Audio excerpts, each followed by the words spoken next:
words, or should I start with the introduction? You are welcome to start. I'm welcome to start. Okay, the lecture series continues today with three young people from the US, or at least originally from the US. We figured we'd had enough old guys like me talk about what's currently happening in the United States, what has just happened, what will happen within the next few weeks.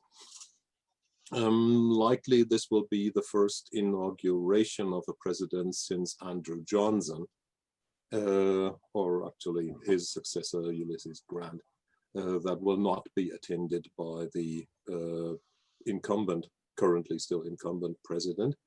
But then that's sort of A, what you would expect, and B, it's sort of right in line because the second worst president in US history was likely Andrew Johnson. So that would be just what I would expect anyway.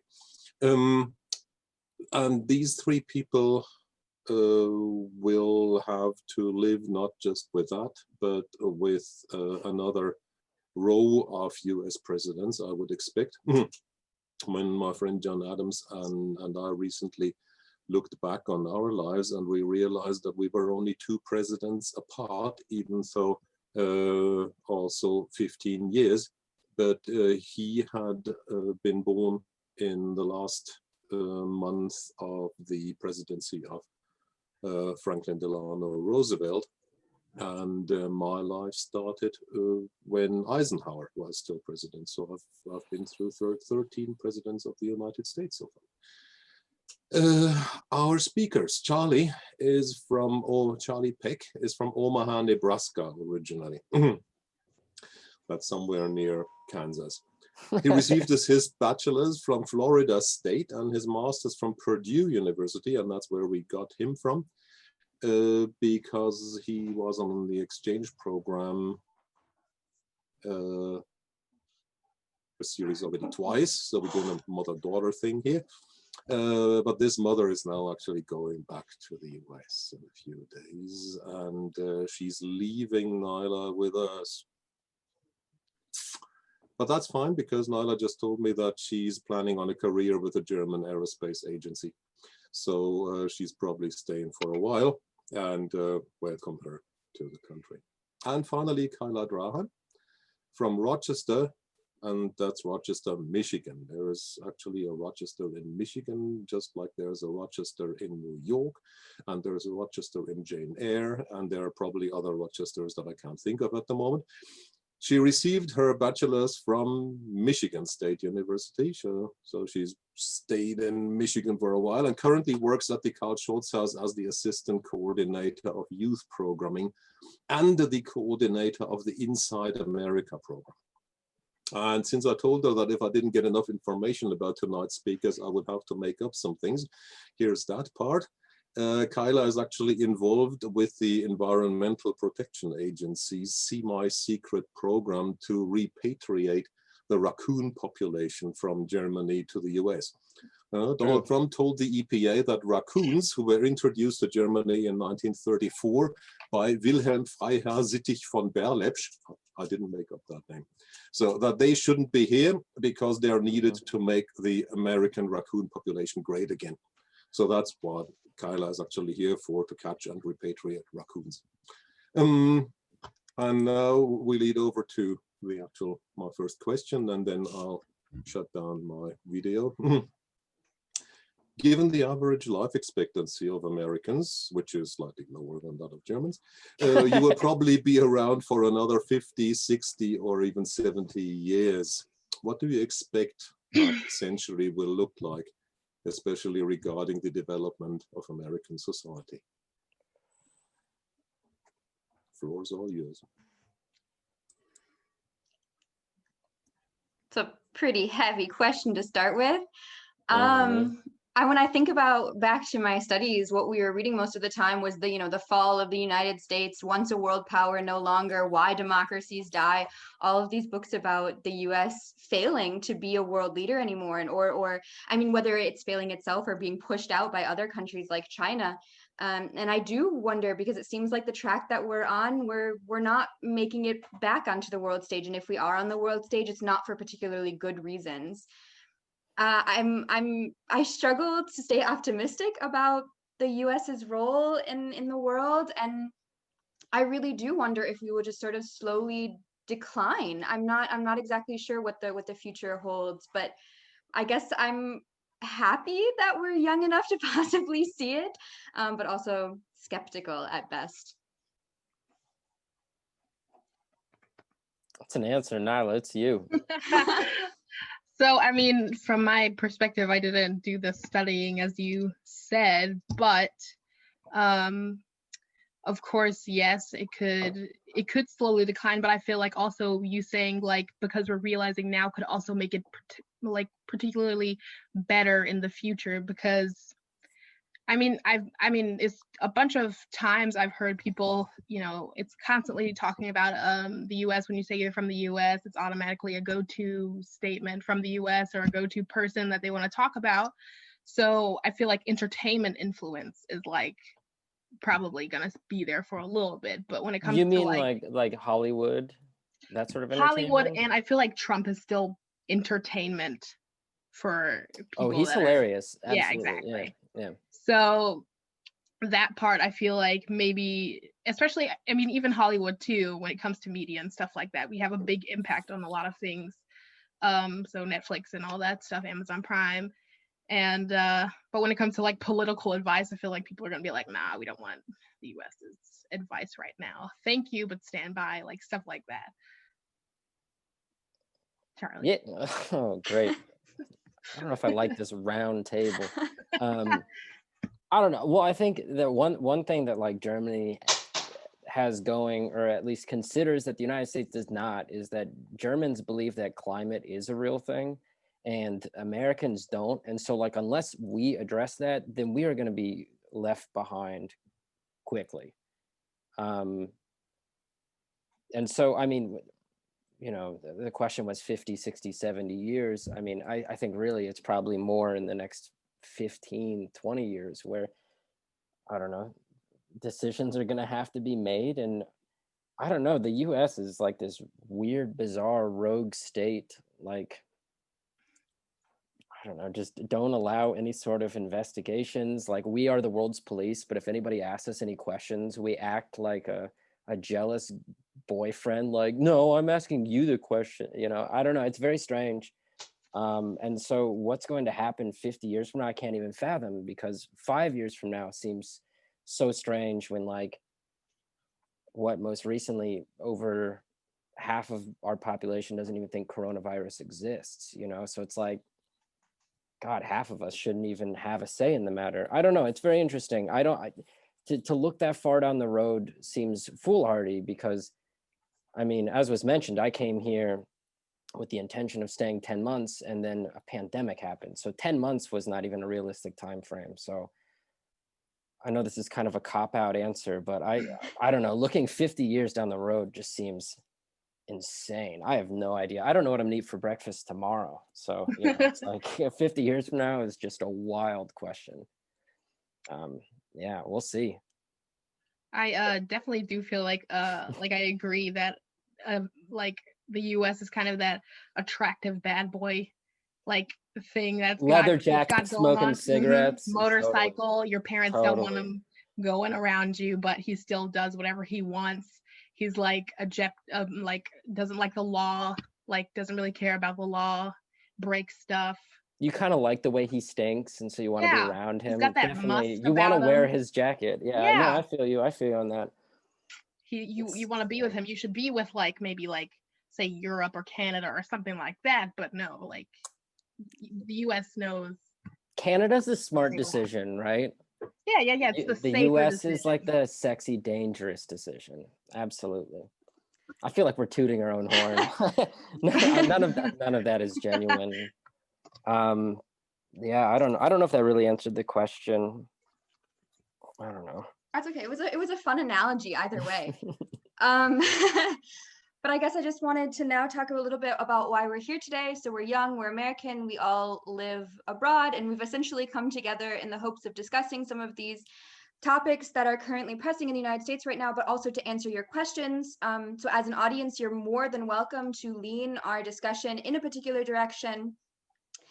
You can write questions into the chat at any time. I can see them. I will read them aloud. Yeah, and we're excited to see where that goes. You can also direct questions at a particular person. So if there's something you really, really want to ask Charlie, you can say, hey, this is a question for Charlie. That's also perfectly fine. And the first question that I had for the two of you, I don't know why we've lost Nyla's camera, but hopefully it'll be back in a second. So Charlie, maybe you want to start with this question, is just where do you get your news from? Yeah, that's an interesting, I mean, you know, so this isn't as impromptu as it looks. Kayla did tell me she was going to ask this, and I kind of thought about this, you know, and I think that part of it probably comes from people I'm close with, you know. So like I'm really not on social media. I have an Instagram account. I don't even have it on my phone, but I don't have Facebook. I don't have Twitter. I don't have any of that. But like my brother is someone who follows Donald Trump's Twitter and loves to send me those tweets because they're just so funny. And so, I mean, like it or not, I think that's a source of news. My mom is an avid reader of the New York Times, but you have to pay money for it, and I'm poor. So when she sends me articles, I make her copy and paste them sometimes into emails so I can read them. That's a source, but I also, like, I'm a big fan of the BBC. It's always interesting to get news that isn't American, but about the United States. I mean, probably based on this analogy of us being the cool guy in the leather jacket, smoking cigarettes, we like to think of ourselves better than we are, you know? And so to get a perspective that's not American is interesting. The BBC sometimes also portrays US news in a way that it's almost like the writer or the journalist or whomever is just like dumbfounded. Like, I don't know how else to explain this, but the president is claiming that, you know, it's just very funny to me. I don't know. I try to look around. I don't like to stay in one single source. I used to get CNN updates, but I get why CNN, he kept calling it fake news. I get it. CNN is so dramatic and outrageous. I don't know. I'll also read Fox News sometimes and Breitbart just to see all sides. But it's obvious that I'm super liberal, but I don't know. I try not to be biased, but I can't help it. I think I'm right. What do you mean? Nah, I don't know. Nyla? Oh yeah, sorry about the camera turn off. I had to plug in my computer. So I am, well, my attention span is about 0. So what I really like when it comes to news is big headlines, dramatic music videos in the background, like all that drama and stuff like that, which can be dangerous, but I also do cite my source when I look at something. But I do use my Instagram mostly for news. I mean, during the election, I did a lot more like looking around on Google and stuff like that at other news sources to like the people that have claimed that there's a new winner and it was just a back and forth. But usually Instagram, I use Now This News, which is an app that makes a bunch of apps or a bunch of videos, collections of videos that keep you kind of up to date. And also kind of keeps you entertained as well. So they make the videos, they have the big letters, you can follow along. And it's not all like sad either. It's like, because nowadays we have Corona updates all the time. We've got Trump saying all this stuff on the media, and you just kind of want to break a little bit. So they give you like a little puppy break, you know, a little couple of animals here and there, which you can enjoy. But honestly, they do also cite their source in the bio, which is pretty helpful as well, because you don't want to just believe something and go into a conversation and say, like, you know, this from Now This News, but you don't know where they cite their sources, because they are people that have, you know, had, like, I don't think a bad rep, but you have to like really question. And so usually also when I'm looking up news and I do cite my source myself, it's .gov. It always has to have .gov at the end.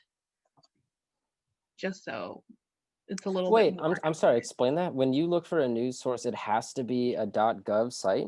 No, when I look for information, it has to be a .gov site, just because those are the most accurate things that I can base my conclusion off of. I don't know, that's not for everybody, but I feel like that's The White House gets to put out press releases on a .gov website, and I feel like maybe some of those aren't as credible as we think, you know.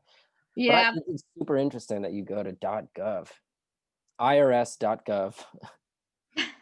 It's your news source. But I think that brought up an interesting point, is because I mean, I also get a lot of my news from social media. I listen to the BBC every morning. That's because it's slightly less dramatic, or it is significantly less dramatic than something like CNN. But I think it's interesting to think about whether we as young people are more or less informed because we get our news from social media.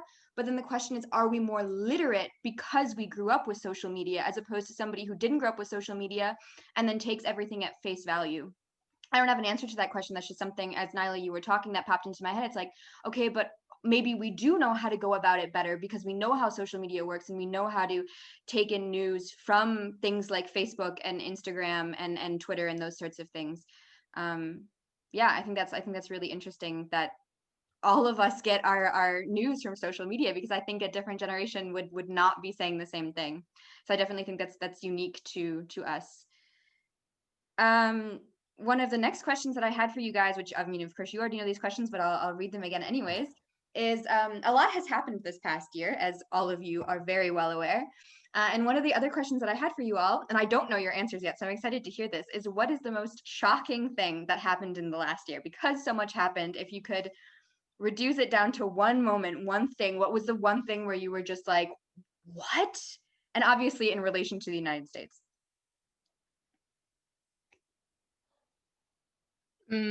Okay, so I think the fact that a pandemic happened was of the whole 2020, but the fact that it was played down to seem so harmless in the beginning, that was just like kind of something out of a movie. Like I didn't understand that.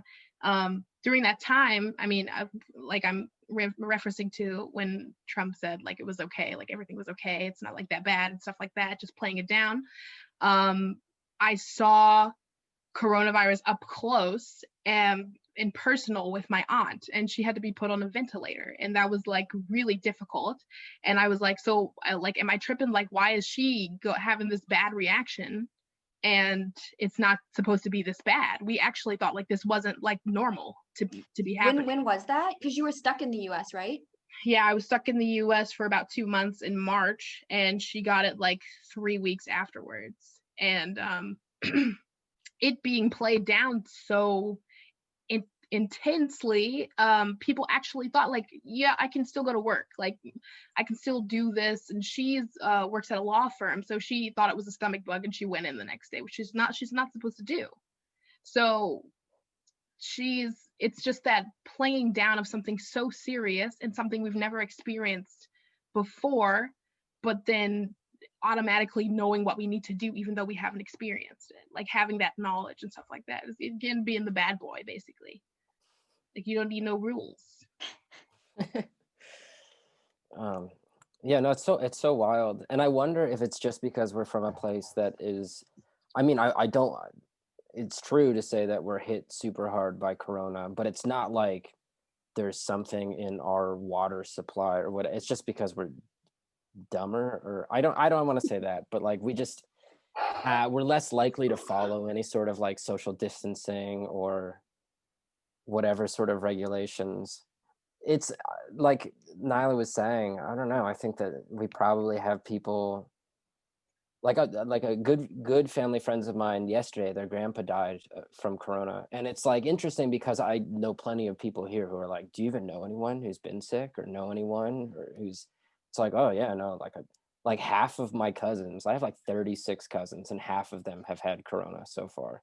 Shocking. That's not my most shocking thing of this past year though. I thought about this, and I really think it was election night, when after 4 years, still 70 million people were like, yep, that's my guy. Like, that was truly shocking to me. I mean, and I feel stupid because the election 2016, I mean, like everybody else, we were throwing a party. We were so excited, like first woman president. And I helped do this. I was going to pat myself on the back. I helped that. And then, you know, it didn't happen. But I thought for sure that 4 years after everything we've seen, that like, no way would it even be close. And I mean, it wasn't close. I mean, what is the difference now? Something like 8 million votes, if you believe that they're legal. But, you know, like but even so, it's still 70 million people that voted. And that was truly shocking. And Kayla, you and I were watching together when Donald Trump got on TV and was like, and frankly, I did win the election.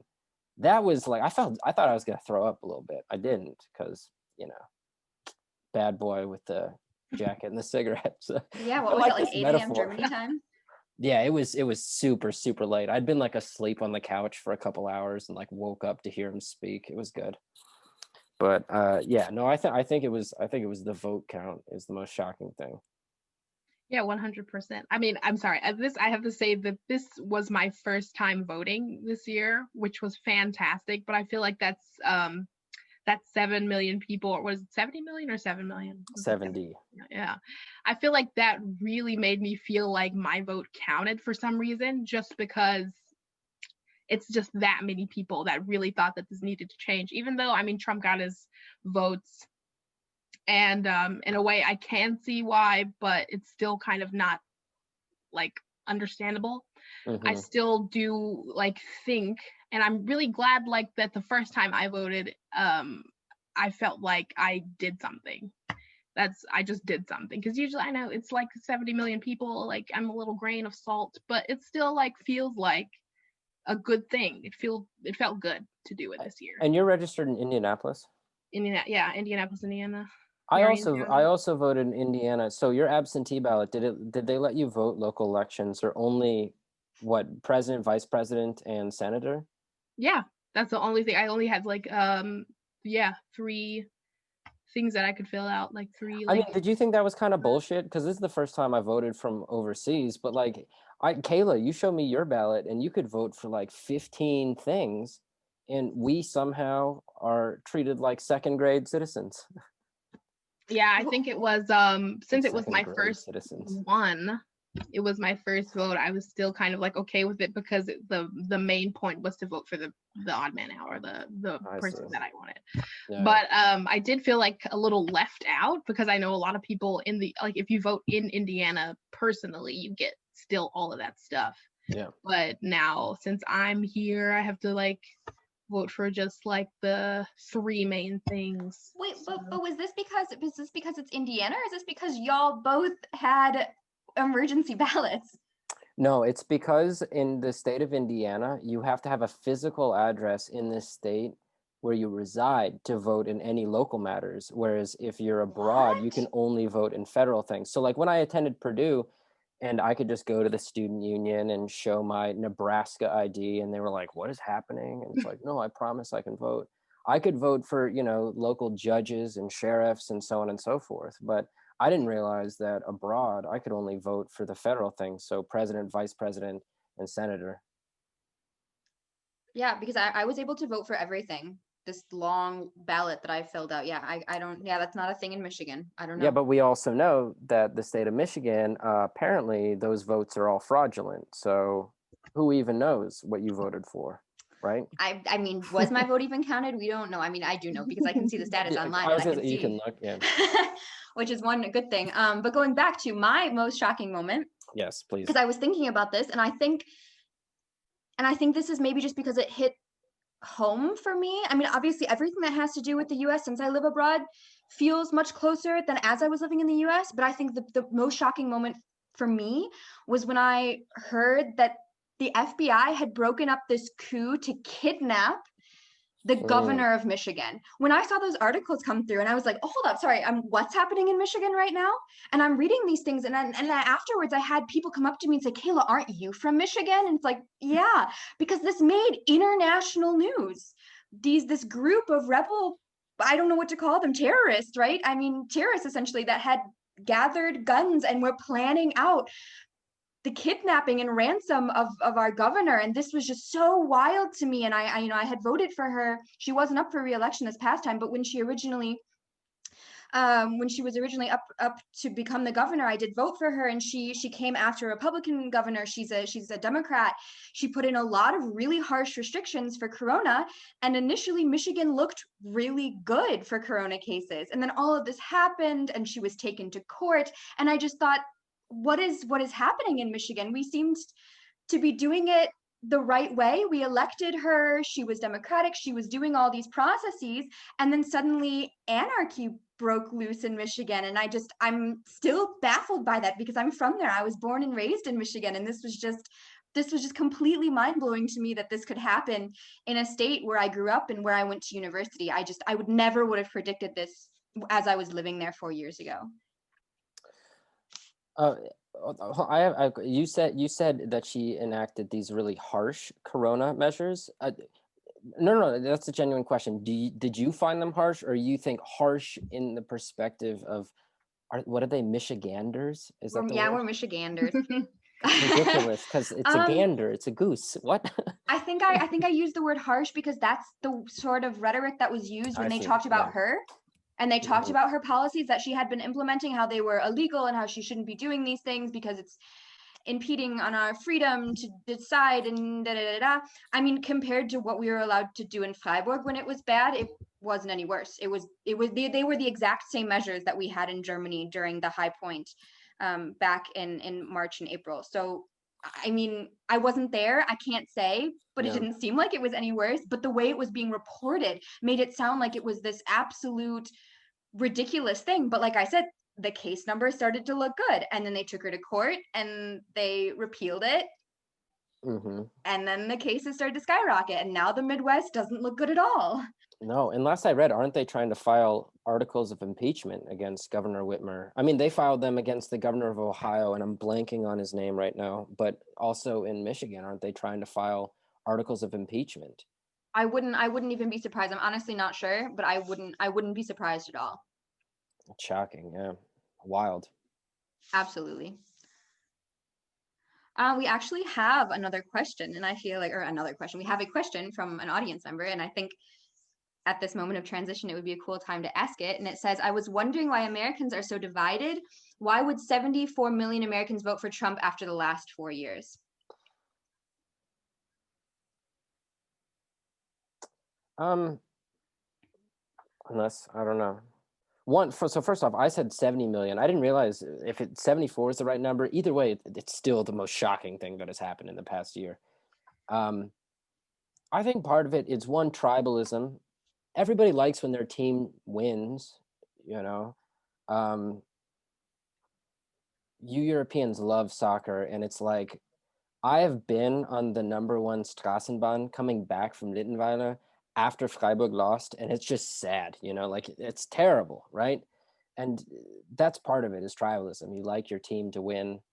But I also wonder if part of it is like, the world is scary, you know, the world is terrifying, and there's lots of things that I don't get, you know, and if somebody can explain to me that it's not my fault that I don't understand them, that it's actually, no, it's immigration, it's the fact like scientists are making up this thing that is making you stay at home because they want to control you. I wonder if that's part of it, is that like the gravitation of how you understand the world splits, and it just happens to be in the United States. That's how that split is. I don't know, but I absolutely think that the divide is growing, or it feels that way at least. I mean, when I was in high school when Obama was first elected. And like, yeah, people hated him, but it didn't feel like everyone was mad at each other all the time. No one was killing each other over whether or not you had to wear a mask. I don't know. Do you think it's fear? It's just like the world is a scary place, and like you want your team to be right, your team to have the answers. I mean, it's honestly, politics in the US are sort of like a religion. You're a Christian and you're a Democrat, or you're Jewish and you're a Republican, or like whatever, you know? I wonder if that's sort of just like the camps that we put ourselves in, and we're devout. Yeah, I think we also just lack the ability to discuss it. I feel like I've Yeah. noticed that in Europe. I feel like in Europe it's more open. It's people, you can openly ask somebody, hey, who'd you vote for? Hey, how much money did you make last year? And these are things you do not discuss in the US. I could never walk up to somebody and say, who did you vote for, Trump or did you? I mean, I could, but I feel like these are no-go topics. And I think that's why people make jokes about Christmas dinners and Thanksgiving dinners and things like that, because politics are such a contentious topic, and it's not, it's not something where we can openly debate and figure out, okay, why do you agree with them, why do you disagree with them? It just becomes bitter because it boils down to things that a lot of people consider their rights as humans, whether that be abortion for liberals or gun rights for conservatives. And I think that's just, they consider that part of their being. So it's no longer something that you can objectively talk about as a political topic, but it becomes something that's so ingrained and personal that you can no longer talk about it without this huge overflow of emotion. And I think if we can't talk about it, then of course we're going to be divided. That's kind of how I see it. Okay, yeah. So I do totally like agree with you. Like I even feel uncomfortable saying who I voted for now, because there's like that complex behind it, and it's like you shouldn't say that. I was always told you shouldn't say who you voted for. You shouldn't Is ask. it because you voted for Donald Trump and you don't want to admit it? Hey, what did I say? So don't judge. Yeah, sorry. Anyway, I think that was also a joke, people. I mean, but from what I've realized this election, and mostly with people that are my age, is that when it comes to Trump, they think he's like this badass guy. He like talks, he like says what he wants to, he's confident. And then like Biden seems like this weakling that always does these like scary stuff. He's like, oh, tiny and scary and stuff like that. And it's just that front of power, even if it's fake, even if it's like totally in his mind mostly, like that he has so much power, which he does. I mean, he's the president, but like even more than that, like he has even more power than what the president has in his mind even. So I think like people see that, and he says these things, and even if he lies, I mean, that's not even like an excuse for people to vote for the other person. They're like, okay, he lied, but have you seen like some of the excuses that are made for him for like half of the things he's done? For like the lying, it's like, oh, he's just, he was just trying to keep us safe, he's trying not to worry us. And then like half of the stuff he's done with the like sexual assault cases, he's just a boy. Like, but then have like, if they're asked, do their husbands do that or do their kids do that? And they're like, no. So there's like a weird, like, this is only what Trump can do, and that's maybe not what we're supposed to do, but he can only do it because he's Trump. But it's just that confidence, that marketing tactic. He knows what people want to hear. And I mean, he's definitely convinced some of my family. I know that for sure, which is even crazier because, I mean, when you see all of these things, when you saw the George Floyd thing, there was no say of anything towards Black Americans that were going through all these problems. They just saw it as rioting. Like, we were all rioting, apparently. Like, that's everything that happened. But they still don't see it as a problem. Like, a lot of people in my family don't see it as a problem because it's never happened to them. So it's very shocking and surprising, and just very disappointing because you can't talk to them about it. Even like talking to it about it, like saying who you voted for, but talking to them about it because it'll turn into an argument. And I don't have the energy sometimes to argue with my family about things. Yeah, I think that's really interesting. Quickly, two things that I forgot before I go on to a question that actually relates is, one, we're recording this. Not that it affects most of you because you cannot be seen. But for my two lovely co-panelists, we are in fact recording. They already know, but just so that everyone else knows as well. Should your question be answered, your answer, the answer from us is being recorded. And the other thing is, so I have to be smarter in my answers. I can't just ramble and hope that it comes out. That's not what I said. That's not what I said. You are welcome to ramble. Excellent. In about 7 minutes here, we were thinking of taking a quick bathroom break, if that's okay with everyone. We had planned this from the beginning, but I forgot to mention it. What? I'm drinking beer, of course. We need a little We need a intermission. bathroom break, obviously. Obviously, it's required. So in about now 6 minutes, we'll take a quick bathroom break. Everyone can just stay in, and I'll let everyone know, and then you can just come back to your computer, do whatever you want, think of some questions, get some water, go to the bathroom. Okay, to continue.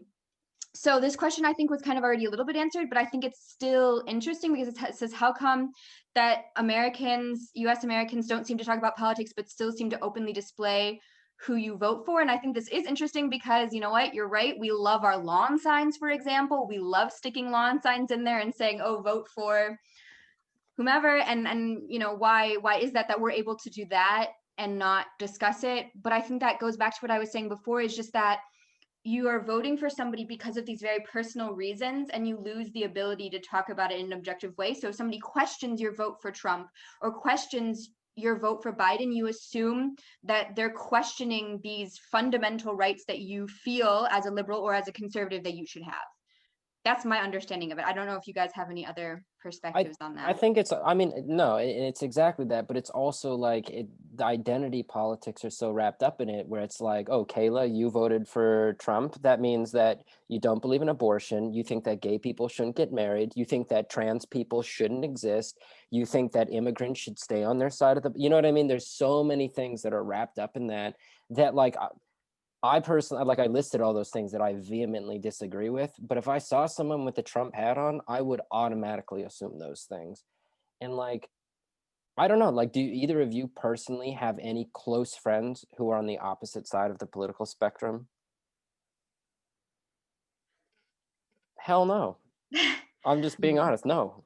I have one friend who's very conservative and is actually against abortion. And we struggled several times in high school, and she's still my friend to this day. But there were moments that it was difficult, and I did struggle with that, and it was mostly out of for religious reasons. But I really, it was hard. It wasn't the most easy thing, and I don't know how that's different in Germany. To be honest, have I ever met anyone in Germany that's against abortion? I don't think so, or at least not anybody that I've openly talked about it with. So it's hard for me to say how somebody like that would react in Germany or like in the European context. I've met someone in Germany that's more on the conservative level. I would always call him a conservative, kind of teasing and stuff like that, but you would definitely see that, like, he even follows Donald Trump on Instagram, and he doesn't say like abortion is technically wrong, but like when it comes to gender pay gap or misogyny or feminism is automatically a bad thing to this guy. Like, he always thinks a feminist is like a nagging lady that just doesn't like anything that he does. And he also thinks that now he's targeted because he's been targeted because everybody is posting things that white privileged males are wrong and doing something that's wrong. So he's like taking it super personally. I don't know if, I mean, he does talk about how Trump does some stupid things though.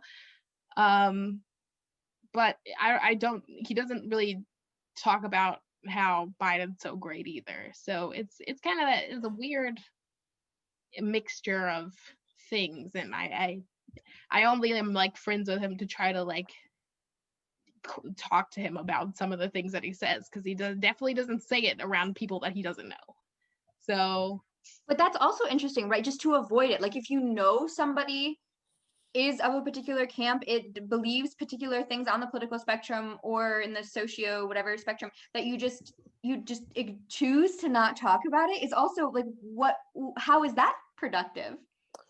Yeah, no, and I mean, I think, so when I asked if you guys have friends who are on the opposite side, I think part of it is like, so I really, really don't. I have like one friend here who I pretty vehemently disagree with on immigration issues. But other than that, it's like, okay, if all of my friends feel the exact same way, then it's like, good, we're all patting each other on the back by sharing the exact same opinion.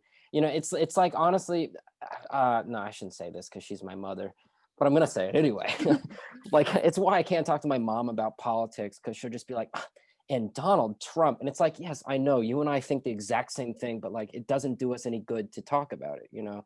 And so I wonder if that's part of it, is that like, we are just so incapable of talking to people who have opposite opinions without it becoming like an angry argument, because I've definitely had those before, you know? And so it's just like, what's the point if Kayla and I are going to talk about abortion? It's like, oh, good, we're both in the right together, you know? Like, I don't know. I think that's maybe part of the reason. But that being said, Kayla, how often do you text me and just be like, did you see what's happening in Georgia? You did that, what, yesterday, today? Yeah, because it's crazy what's Right, happening exactly. in Georgia. Like, because we see eye to eye 100%, and it's just like, oh, what I'm feeling, you feel too? Good, we feel it together. Like, okay, but it's like this yeah. Google search phenomenon. If you're looking for something to confirm the theory that you currently have, you're gonna find it somewhere on the internet. And that's the same thing Confirmation with bias, friends, of course. right? Yeah, we're just Yeah. going out and finding friends who confirm our biases. And I mean, maybe we should be trying harder. We should be going out and seeking people who are not of our same political views. I don't know, it's hard to say. Yeah. We do have another question, but I think I'm gonna have the break first before we get into another long discussion on this next question. So yeah, what do we say? Four after, 5? Oh, now we can say 5 after because it's officially 7 p.m. So you all can go get something to drink, go to the bathroom. You 5 have minutes? 5 minutes. I'm just gonna stay in. I mean, I'm gonna go get some Glühwein. But other than that, I'm just gonna leave it running, and I will see you back here in 5 minutes. All right, I'll come back. See you guys. Should I do this sort of break entertainment, do some stupid things like perform with the fox here? this fox, yeah, I'll bring the fox back. So probably in the last session, some announcements. Next week we're going to have American Consul Andy Hayles from Frankfurt. He'll also be radioed in via Zoom. So I'll probably have the same background that I do now, since I don't expect him to show up in person. And then after Christmas, there will be 3 more sessions.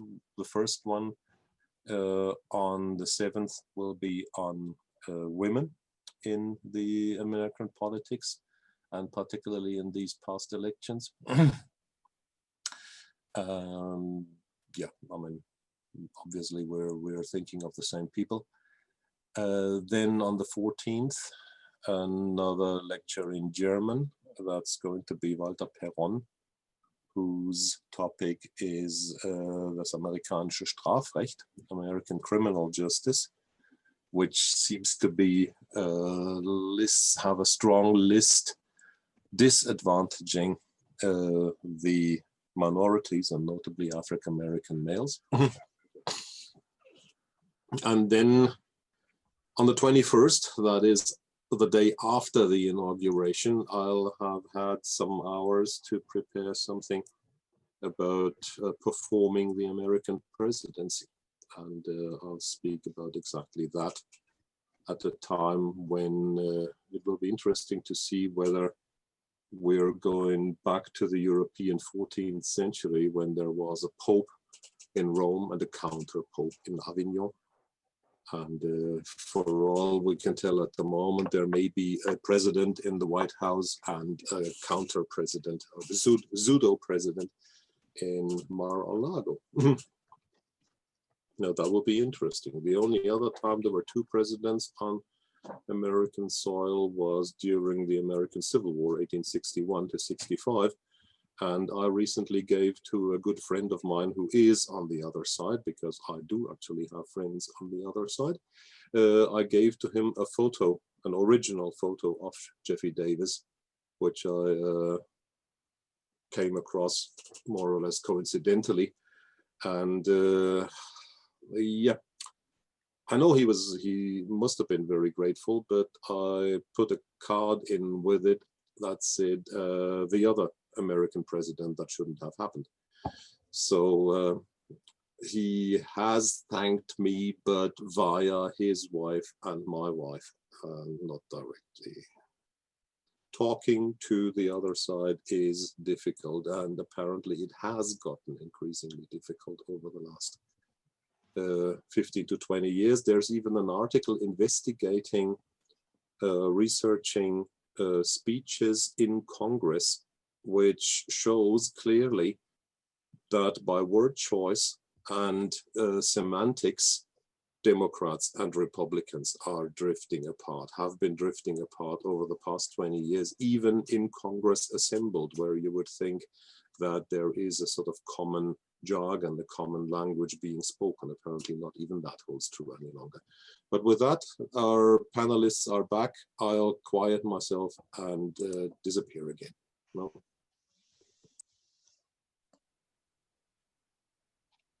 Very cool. So welcome back. I hope you all enjoyed your break and were able to get whatever you needed to get done. So now we'll go back to this other question that I skipped before. It says, first of all, cool that you are doing this. Thanks, smiley face. I was wondering how you think life in the US is going to change after Biden officially becomes president. Are people going to keep being as extreme or just forget about the last 4 years in order to move on?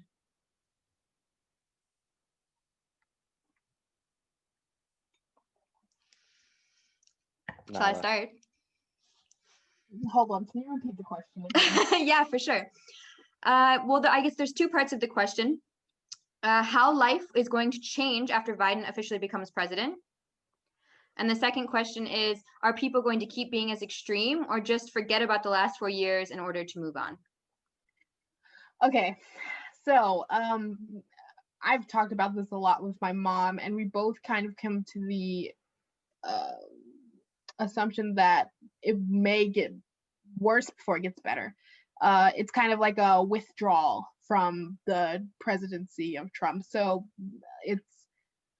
I feel like the damage can't be reversed theoretically, but unless it's stuff that's not done already, but I feel like we can definitely grow from it when it comes to things that weren't acknowledged and stuff like that. And we know now a lot of things could have been taken care of during his presidency that should be probably taken care of sooner than later. Say, like, I don't know, Flint perhaps with the stimulus checks.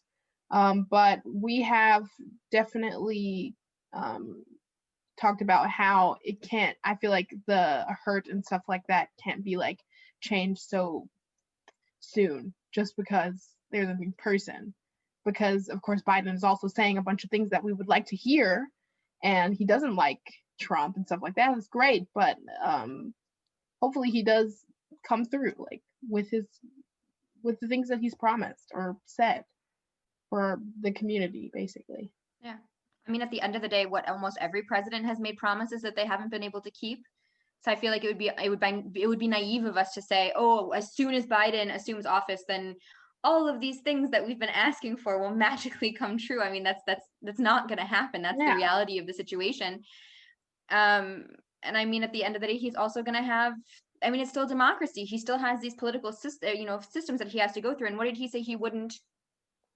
Oh, now I've forgotten. But one thing, that he said that he most likely wouldn't use an executive order to push through student loan debt, for example. I mean, maybe he'll change his mind on that. He probably, I mean, it's a federal budget issue. They legally say he probably has the right to do so, but he probably won't. And the question is how long, how many people will still incur debt? How long will this debt be adding up before anything is actually changed? 100%. Okay, I know that this was not the question, but you mentioned student loan debt, and it's so infuriating to people like me. Like, okay, I owe $50,000 to the United States government for my bachelor's degree, right? My master's was entirely free. Like, I was lucky enough to have that sorted out, but the US government wants me to pay $350 a month for the rest of my life, basically the next 35 years, and then I pay off that debt. Like, it's just shocking to me. It's like, what am I supposed to do?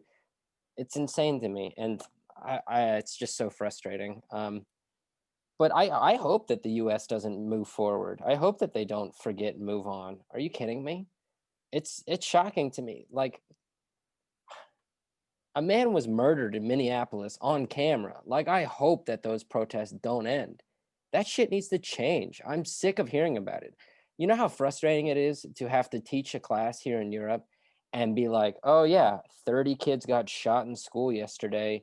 in Florida and like have to explain to them like, well, it's the best we can do, except no one else does this. I don't know. I hope we don't move on. Like, ooh, I'm getting riled up just thinking about it. Like, it's just, I hope, it is my biggest hope that Democrats don't become placated. Just think like, oh, we got our mediocre white man who happened to be Donald Trump in, and we can go forward. Like, it's shocking to me. We talked about this, maybe, I don't remember, but like, why the two candidates this election are in their 70s is beyond me. Like, Nyla, do you have anything in common with Joe Biden or even Kamala Harris? They're both old. Do they represent you in any way? Like, it's shocking, right?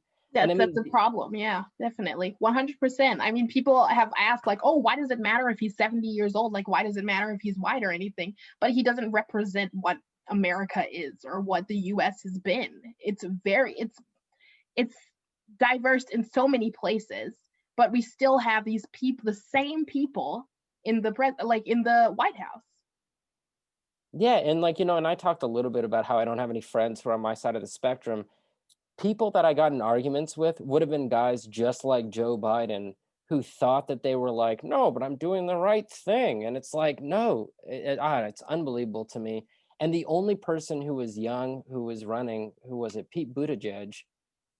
And he was just like a war hawk. Like, it was just, I don't know. This is not the question that was asked. Oakbrook says, do I hear ageist sentiments here? Absolutely. And it's only because you found out that you and I have the same birthday and you didn't like it.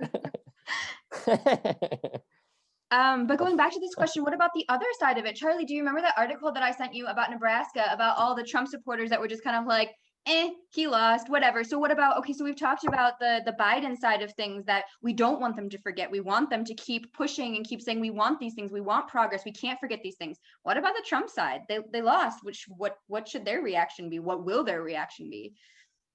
Well, yeah, and that's also shocking because, like, what was Democrats' reaction 4 years ago? We investigated Russia for 18 months, 2 years. I don't even remember. Like, it's been so long. Donald Trump's presidency has been 30 years long now. Like, he was impeached. We investigated him for Russia. You know, he nominated a Supreme Court justice who was accused of sexual assault. Like, there have been so many things that have happened under his presidency. But I don't know. Like, honestly, I think that the Republicans will probably do the exact same thing that I did. Will sit and be like, oh no, this guy needs to be impeached. Do you see what happened? And talk to my friend, text my brother every day, send him news articles that I've found on the internet. I don't know. I honestly don't know what's going to happen. I think that what has happened is, like, we've developed a symptom that is not going to go away. And it's like shocking or scary to think about. It's like, I mean, it's like the gun violence thing. Like, now that we've introduced it, I don't think it's ever going to go away. It's the same thing with like this intense, I don't know, hatred. I honestly don't know. It's going to be very weird to see what happens. I know the question was 50, 60, 70 years. I hope that 50 years from now, things are a lot better, but I don't see them getting better soon. Nyla, you said what? It's going to get worse before it gets better? Yeah, totally. 100%. Yeah. Like, definitely. And I also want to go back to what you said with the George Floyd thing. Also, the most incredible and terrible thing is that video, I feel like nowadays I'm so desensitized to videos like that. Absolutely. Constantly seeing so I saw a terrible video, like it was an old video that was used as kind of one of those, like, I don't know, it was what they would call terrorist videos of, like, it was really intense, and it was brutal. But then I compared it to, like, nowadays what we see all the time, and, like, then it just left. It wasn't scary anymore to me because I just remembered I just saw somebody die yesterday. Like, I just saw somebody on a video again for the 5th time in a month. Yeah, someone die on camera, and it's posted online. It's posted everywhere. We can see it. Kids can see it all the time. I'm sorry, it's getting me all jumbled, but no, it's no, it's okay. crazy. Hold on. Let me follow. This is similar to the question that I asked you the other night about like, oh, name the person in history. But remember the guy who was shot in the drive-through by police officers in Wisconsin? Was it Wisconsin? Was it Wisconsin? And what was his name? We don't even know anymore, right? Like just another guy now. It happens so often that we see police just shooting people or I guess choking them to death. Yeah. You know, like it's shocking. We are desensitized to it. It's that say their name. Sorry. No, go. Oh yeah, say their name. It's that say their names now. It's getting to the point there are so many names that we can't say. It's turning into a book. And some of them have not even been videotaped. Yeah. I mean, when I was in Indianapolis, Indiana, right before I leave, the Sean Reed case happened. And that's when he was on Facebook Live and he was running away from the police, of course, but they shot him in the back and they commented on Facebook Live, I guess it's not going to be an open casket. This was right around, we had to go around the whole street because there was police everywhere. People were screaming. People stayed out until for 2 days because this happened. And everyone, I feel like it's so unbelievable now, especially when you see those videos, comments underneath, it says, well, he should have never been running from the cops. Why can't cops be wrong? Why can't they just be wrong? And even if he was breaking the law, it's not the cop's job to kill somebody for stealing or whatever. Like, it's not their job, whatever. It's turning more lazy than anything. But this is also what I'm talking about how it's like preaching to the choir. We all have the same opinion. Nyla and I are getting riled up and like, a little bit derailed. But yeah, no, I mean, no worries. Should we have 2 questions, and we have a lot of questions. Yeah, and we have 2 more that we haven't answered yet, and let's maybe take it down a notch. Before I ask the Black Lives Matter question, I'll take it back and we'll answer the question. Biden talks about uniting America. Do you think he will accomplish that? No. That would have been my answer. Nyla? No. What does uniting America exactly mean? That's what. Yeah, I mean, I think at best he'll maybe grab some moderates who were a toss-up. He's not going to convince any Republicans, not any, true diehard Republicans. It's not going to happen. I mean, I can't imagine it ever happening. So I think united maybe on the surface in the sense that we don't have huge protests and political outbreaks, maybe that sort of united, but not a true united where people, if for example, war were to break out or something, I still think we'd have a decent number of people who would be against Biden. I don't think we will ever get to a point, at least not in this presidency, of a true united America where if there were a moment where we, in theory, should all be agreeing on a particular thing, that we would actually be able to do that. I think that the political polarization is so extreme that Biden won't be able to change that. You mean like maybe a global pandemic? The kind of thing. Right, like it's so wild. I was trying to think of earlier, sorry, I wrote this down. Nyla, you said something about how Donald Trump is like the cool guy or whatever. And then I was thinking like, oh yeah, but in the movies, it's always the nerdy scientist that talks reason and they should have listened to. And it's like, oh shit, no, that's happening today. The nerdy scientist is being bullied on Twitter. And instead of the public being like, oh, we should have listened to him, they're like, no, Donald Trump is right. Like, it's your freedom, wear a mask. It's a muzzle. Yeah. So like if a global pandemic did not do it, you said war. I hope that doesn't happen. I can't imagine a situation where I would ever be a strong proponent of that. I'm not saying war should break loose. I'm saying even if it did, even if there were a war, I don't think we would come together. Yeah, absolutely. I mean, and I'm just thinking like during George W. Bush, no. I can remember I was like a kid and I can remember my parents like arguing with their friends. And then during Obama, I remember in high school being asked to take off my Obama t-shirt for wearing it to school. And then I was in college and who knows what happened then. And then Donald Trump, right? Like I've never felt like it was just like everything's good to go. I don't know if there's ever, if in my lifetime at least, if we've I think all there was though. I mean, I don't know, I'm younger than you are, but I feel like based on what my parents have said and what my grandparents said, I feel like there was a time when there was just sort of this general consensus, okay, maybe their political views aren't exactly mine, but they're our president. And I feel like at the very latest Obama, probably even Bush, we already weren't saying that. We were already kind of distancing ourselves based on political party, a political affiliation. If it wasn't our political party as president, then we distanced ourselves.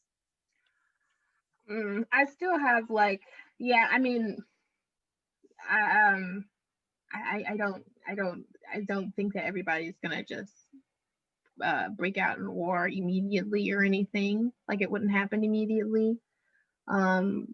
There's always a possibility, but I honestly, it's so unpredictable with Biden. I think it's so like seems too good to be true right now that people are just kind of like feeling it out with Biden. I have to feel it out because I really don't know what happens next. That's the part. Like now that election is over, it's kind of like I don't have anything else to look forward to.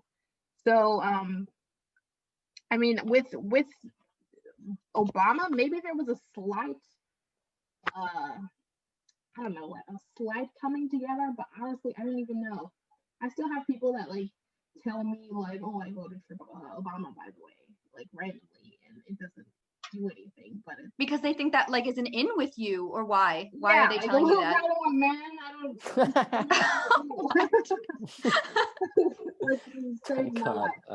Hell yeah. But it's like kind of like yeah, I can't hear your audio. What is your audio doing? Is your hand on the microphone again? I'm sorry, my book was on. Sorry, I was making notes. Very good. Well, yeah, I just I still get that like when it comes to Obama, but I don't really like, or my family, or my not my family, but my mom still gets that. Like people say like, I really liked what Obama did. It's just bringing Obama into a conversation that has nothing to do with presidency. The one thing that I about an ice cake. But Obama, his whole thing was, yes, we can. And you know what? It was good rhetoric. It wasn't make America great again if people didn't feel like they were part of America. We, by virtue, is inclusive, right? We can do this. We can do this. We can do this. And if you didn't want to be a part of it, that said more about you, I think, than it did about the message itself.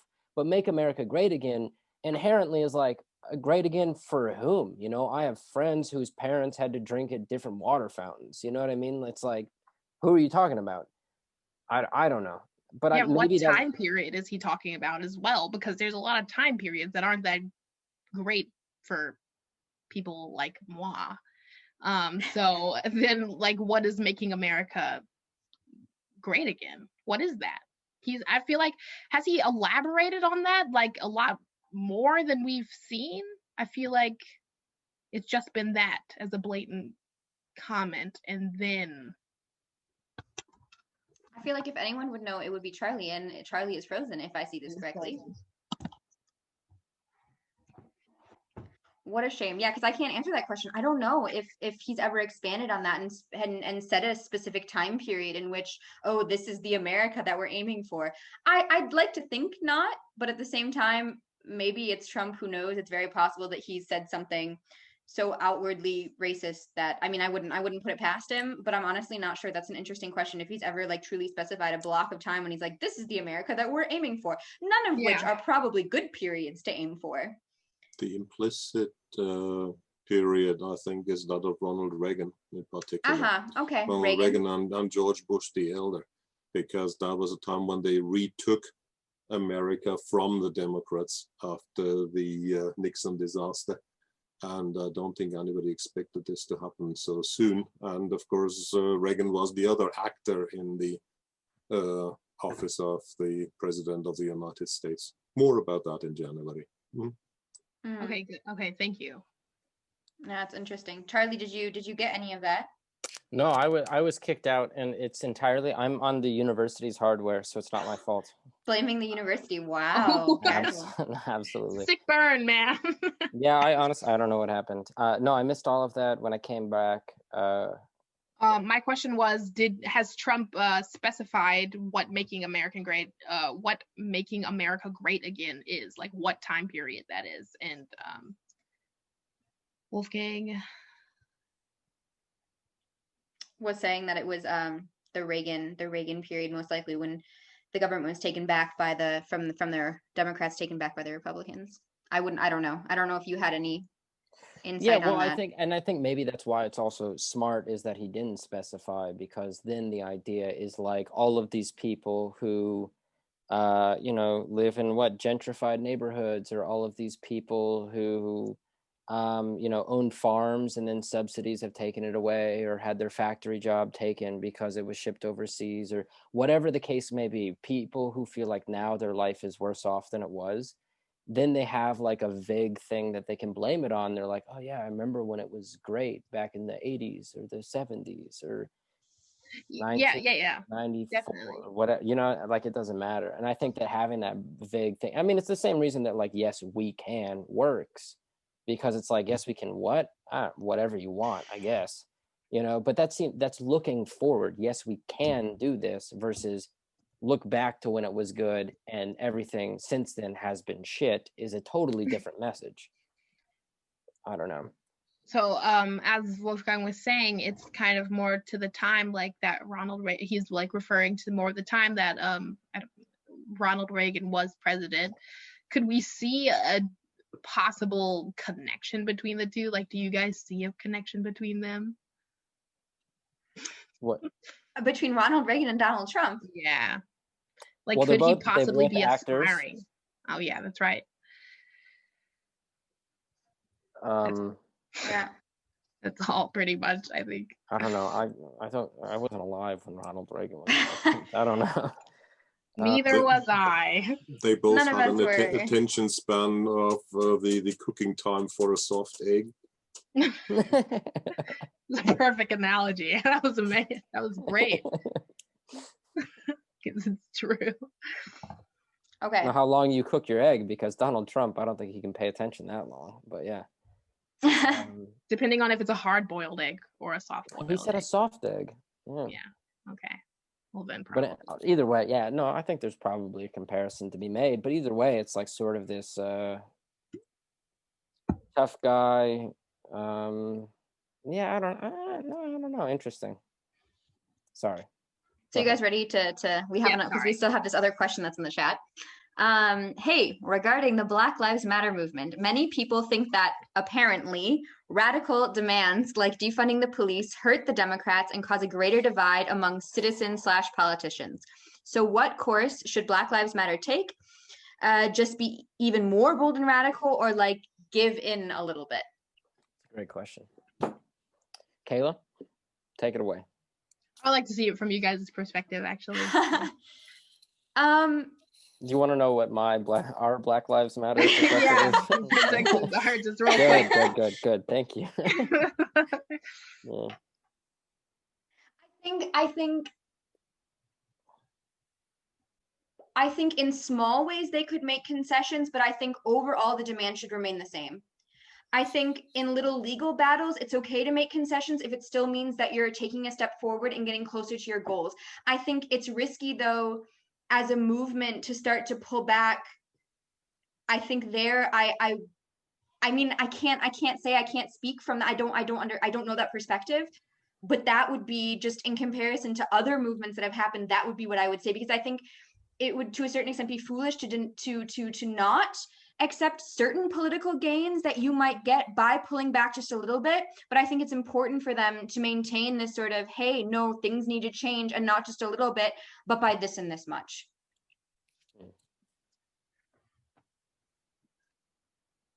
Charles. Well, I think that I'm curious which demand specifically Black Lives Matter is addressing. If we're talking simply police brutality, I feel like that's also inherently wrapped into defund the police, which Obama said, I can't remember if it was yesterday or the day before, that he actually disagreed with the slogan defund the police. Because I think like one of the problems with that slogan, not that I personally find it, like, yeah, defund the police, all of it. But I think it's one of those things where you're meeting, because it's unfortunate, not unfortunate, but the fact is that America is what, 60-70% white. And so then you're having all of these people who are like, what do you mean defund the police? They're who I call when my car was broken into. They're who I had to call when, this problem that I had, and they were polite to me and nice. What do you mean you want to get rid of them? And so you're not meeting those people. And instead, those people are not seeing, the millions of Americans who were stopped and frisked in New York, those millions of Americans who were stopped and just pulled over for whatever driving, and then had their car searched in front of their kids. I mean, it doesn't matter if it's in front of their kids, that's, pathos, whatever. But and so you're not meeting those people. But Black Lives Matter, I mean, absolutely not should they concede anything. It's shocking to me. I mean, we were talking about this earlier, that we can have a man be choked to death on camera, and it's even debated. I don't know. It's something, it's just like, it's shocking, and that this has been going on essentially since our nation's history, that we've had to debate whether or not Black lives have any sort of legitimacy. First, it was like, are they allowed to be people? Well, maybe 3/5 of a person. And like, okay, they're free, but can they vote? It's like, all right, they can vote as long as they can pay this tax or pass this test, or now they have to live in separate neighborhoods, or go to different schools, or they can't own houses here or apartments in this building called Trump Tower. I'm making up a name, this building called Trump Tower. Like, I don't know. It's just obviously like this has just been continuing since our nation's history. And I understand why. And I don't think they should concede anything. Honestly, what I think needs to happen is that more white people like me and Kayla, and people who have, like, I'm so privileged. Look at me. I'm in my office at a university in Europe. What did I do to deserve this? Zero, Like, people like me should be doing more to advocate. And that's what needs to happen. No one should conceive shit. People like me and Kayla need to be doing more. And I don't know, it's my fault that I'm not. But no, we don't need to give in anything.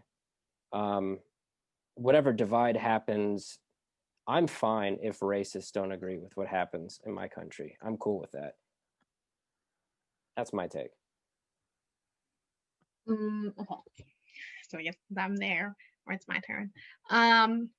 So from what I've seen with a lot of police officers and those kind of departments, it's usually kind of a slap on the wrist. They get like released or suspended or something like that for a short amount of time. They can come right back. Defunding the police seems like it would be, I mean, if that's forever, then I don't know what I would say about that. But I think if we're talking about defunding the police for a short amount of time, which I mean would possibly be a short amount of time, it seems like grounding them for a little bit, but they can come right back. I think the biggest thing is not being careless with who we call the police, who we put into our defense systems, like who goes into police academy, who trains to be a police. A lot of the police rules and stuff like that, police things that they're supposed to follow, was formed around Jim Crow. So it's basically it just needs to be changed. All of that just needs to be changed. Of course, that's easier said than done, but is it? When it comes to really wanting people that care about their job, aren't lazy enough to just be shooting people when they run away, or just shoot people when they do nothing. It's just the care of the system, the care of actual citizens, regardless of how they look like. Not just anybody. I think we really have to do even social background checks in general. You can't just say, oh, police has some members of the KKK in it. That's not okay. Why is that okay? Like, why can you just say that easily like that? Yes, it's true, but it shouldn't be like, do you genuinely just care about the fact that they have a job, or do you care about the fact that you're protecting other people? People shouldn't be scared to call the police. That's the problem. There should be no fear into calling someone. You should not have to worry about being killed because someone's robbing your house. That makes no sense. It's to the point where, are you listening? Like, why? Like, that's why I wouldn't say we would back down, or Black Lives Matter protesters would not back down, because it's just listening. It's just acknowledgement. All of that is wanted. It's all that is wanted is acknowledgement, listening, doing the things that help us feel part of the system, not part of the older system. That stuff is supposed to be done and over with. It's not supposed to correspond with how we live today, and yet it's still in our everyday, which is, I don't know.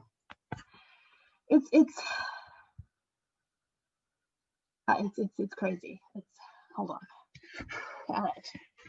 Was I covering my mic for that? Yeah. At the very end. Just at the end when you were saying, I gotta take a hot second here. Okay, so here is my mic. Yeah, right there. No, you got it. Nice. We couldn't find it the other night. Good. Excellent. Now that we got it. Yeah. So yeah, I don't know what you guys think about that. I just feel like it's just depends on so many people with so many personalities. Like, every human has a personality. Yeah, and the first thing that you talked about was police training. Like, I could walk into, I mean, I guess I'm a resident of Indiana, but 6 weeks from today, I could be a cop with a gun, you know? Like, that's crazy, right? In Germany, how long does it take? You have to live here for about 5-6 years? No, I mean the actual training, though. Oh, okay. The Ausbildung is, I think, like 2 or 3 years. I'm not sure. Yeah, and what other requirements? Apparently, you have to be beautiful, because German police officers are gorgeous, wow, right? Wow, I don't know what they're doing with the water, but wow. It's incredible. Right.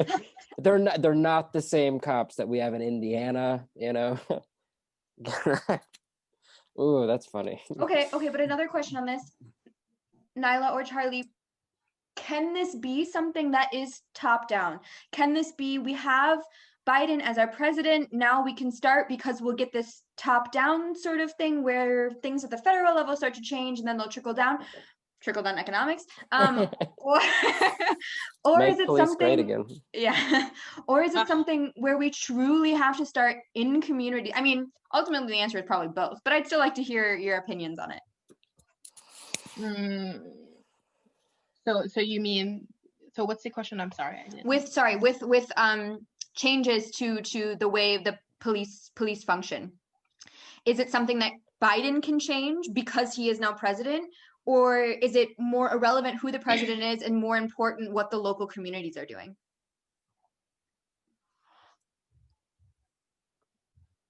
I think it's both. I mean, you said top down, yeah, implement change, policy level, solely from the top office, meaning president, downward, executive orders, and so on. But also, I mean, from the ground up, it has things to do with education. Like I just watched, oh God, and I'm blanking on where it was, but a guy, I want to say in Wisconsin, was talking to his local mayor. And did you know that like most cities in America don't have any sort of policies about where their police officers live?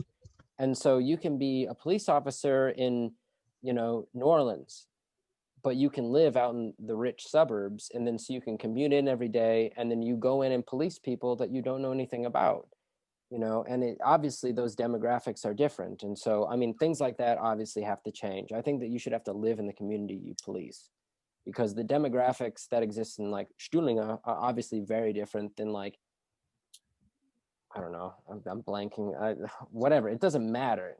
But the point also is that like, I also think it starts at the bottom with education. And like, if there's no money involved in education in these areas, then like you have people from rich suburbs policing people from low income areas, and they just have two completely different experiences. And of course they're going to clash.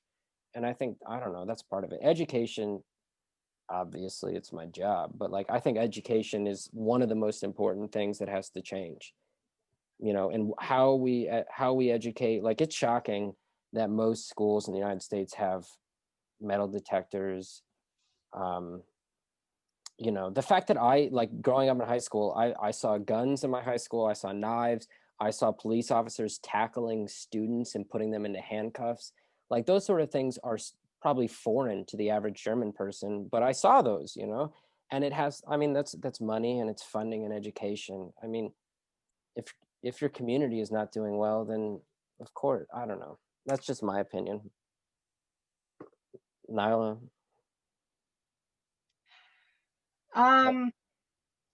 That goes again into change or something.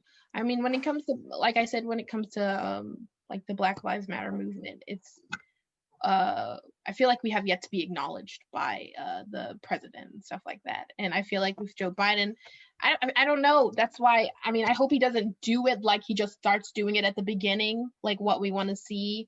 Like he's acknowledging all of these things, but then it gets too much for him to acknowledge. That's what I'm a little worried about. Like we said, there's already so many things happening. It's happening so many times. I don't want him to get like feel like he needs to do it all, or not feel like he needs to do it, but yeah, feel like he needs to do it instead of want to do it and want that type of change just because someone else wants him to do it. I don't want him to seem like the puppet of the people, basically. So he's doing the things that he thinks people wants him to do, but does he enact on it? Does he really mean it? Is that stuff true? That's what's more of a fear, I guess. Yeah, that's wild, because like I want him to do stuff that he doesn't believe in if it's what the people want.